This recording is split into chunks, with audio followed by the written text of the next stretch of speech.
Hi and welcome to another episode of Reason with Ashleigh-Ann Mowatt. I'm Ashleigh-Ann Mowatt and guess where I am at? In the cool parish of Manchester. Trust me, I'm enjoying myself. This is not normal times. So you would see that this video is recorded and it's not a live show. You know already my heart is broken because I completely love interacting with you live. But guess what? The interaction still continues because of course you can comment below. Please comment because I'm going to reply to all I want to comment them. Right? Of course, Reason with Ashleigh-Ann Mowatt is a weekly show that I do right here on Jamaicans.com Facebook page. I also share it over on my page. So if you follow me on Facebook, you'll also see the video. But check Jamaicans.com. Right? And if this is the first time you're watching it, so Reason with Ashleigh-Ann Mowatt is a current affairs show. So basically what I do every week is to just highlight something that is happening within the local space, right, the local scene that really is building a buzz on social media, right? And I'm telling you, with COVID-19 there are so many things that are happening in Jamaica minus movement. I think more and more Jamaicans are becoming compliant, but we're going to talk about that later down in the show. But for now, I just want you to go ahead and introduce yourself. Tell me where you're connecting from. Just me tell you, Manchester nice and cool and pretty and everything that is nice. If you're from Manchester, please let me know. Alright, so today's show, I'll be talking about current affairs, things that are very topical right now, and something that is very topical right now and that is presenting itself to be quite real is digital divide in Jamaica. The digital divide in Jamaica. And what do I mean by that? It basically means well, in my explanation of it, I would say that the digital divide is presenting itself to be a situation where those who have access to information technology tools are able to enjoy a better quality of life versus those who don't have access to it, right? So that is presenting a real issue in Jamaica right now, because as you can see, following I think earlier this week the Prime Minister made a statement at his press conference where he basically explained that Jamaicans should get into the idea of going digital, right? Meaning taking your business, taking your life, taking school, taking everything online. What that means is that you have to have access to the internet, and that's something that proves to be a real privilege for many Jamaicans, right? There are a lot of people who had an issue with what the Prime Minister is saying, and the reason he put forward that statement, and if you guys know about the press conference, you can tell me as well, comment below. The reason he brought forward that proposition or that recommendation is due to the government's stay-at-home policy, right? So many people are at home now, they're unable to move around because the government is trying to contain the spread of the COVID-19 I don't want to say COVID-19 because COVID main virus. I don't want to say COVID-19 virus. So they want to contain the spread of COVID-19. Alright, so here's my issue with it, and I want you to share your thoughts. I see it as more and more each week we continue to unravel more issues surrounding we are unraveling more and more issues that's pre-existing issues in Jamaica. And the first one and the one that we're talking about today, the digital divide. Realistically, there are some Jamaicans who don't have access to the internet at all.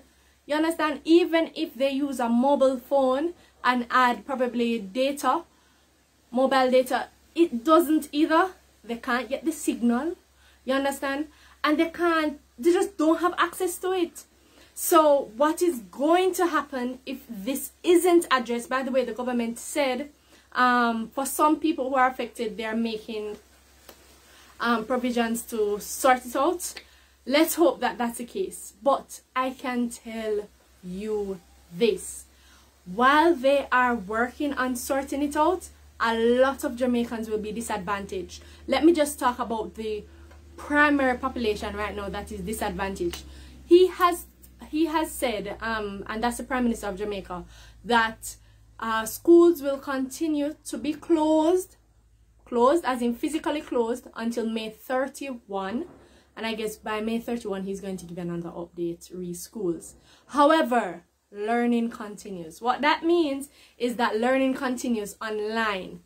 Currently, I don't know if you've seen the stories, but there are several reports of students being either unaware of what is happening in class, unable to submit homework, unable to receive feedback, adequate feedback from the teachers. And there are also reports of teachers complaining that, yo, I don't even have a steady connection of steady internet connection at home, so I can't send my students work. I cannot instruct my students. I can't do my job.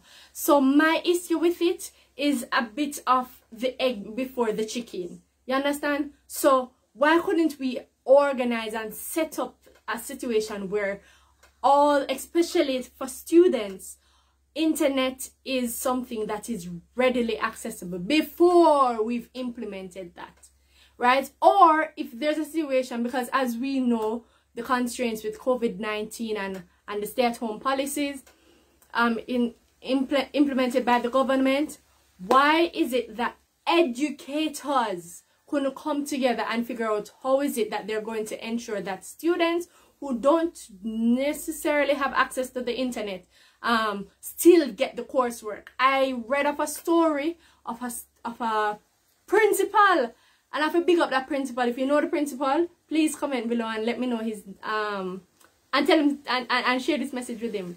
Thank you. This principal in Westmoreland made it his duty to do two things.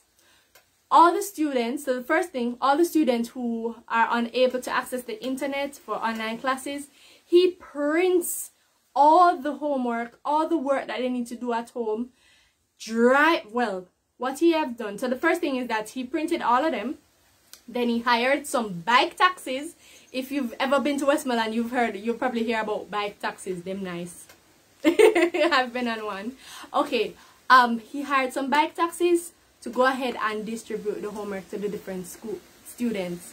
Trust me when I tell you this.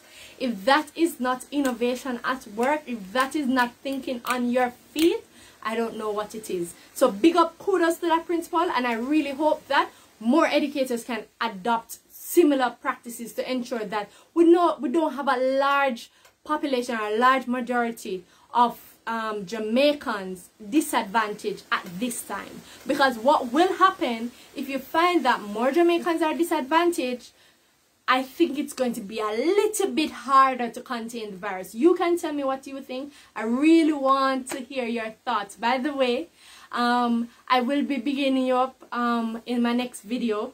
So it's going to be a video series, by the way. I'll talk about that at the end of the show.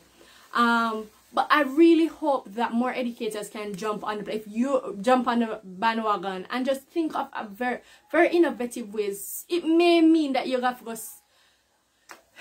use some of the trust fund money, you know? Use some of the money from the school, whatever barbecue or whatever fundraising activity that you did, and invest it in the kids, right? Alright, so that is the first thing I want to talk about. The next thing I must address is the issue that is presenting itself to be so real in Jamaica. And this is it, right? This is it. A video has been circulating on social media of well, two videos to be exact. One of them, a black dog was being fed to a crocodile. Yeah, that makes sense. Yeah, fed to a crocodile.